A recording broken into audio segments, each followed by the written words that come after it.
पुढची बातमी राजकीय वर्तुळातून राजन साळवींनी उपमुख्यमंत्री एकनाथ शिंदे यांच्या उपस्थितीमध्ये शिवसेनेत प्रवेश केला। यावरून ठाकरे पक्षाचे माजी खासदार विनायक राऊतांनी सामंत बंधूंना डिवचलंय। सध्या शिंदे गटामध्ये एकनाथ शिंदे विरुद्ध उदय सामंत यांच्यात शीतयुद्ध सुरू आहे असं म्हणत त्यांनी जोरदार हल्लाबोल केलाय। सामंत बंधूंना राजन साळवी नको होते, पण रत्नागिरीमध्ये आमची ताकद किती आहे हे एकनाथ शिंदेंनी दाखवलं। राजकारणामध्ये आपल्याला डावललं तर किती भारी पडेल, यामुळे आज उदय सामंत यांनी शक्ती प्रदर्शन केलं असा दावा विनायक राऊतांनी केलाय।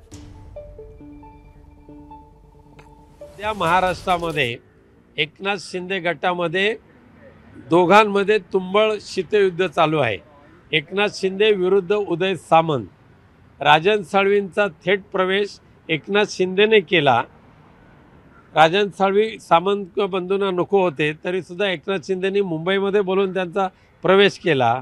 त्या एकनाथ शिंदेनं माझी रत्नागिरीमध्ये ताकद किती आहे, राजकारणामध्ये जर मला डावलला तर किती भारी पडेल हे दाखवण्यासाठी आज उदय सामंत यांनी शक्ती प्रदर्शन केलेलं आहे। एबीपी माझा, उघडा डोळे बघा नीट।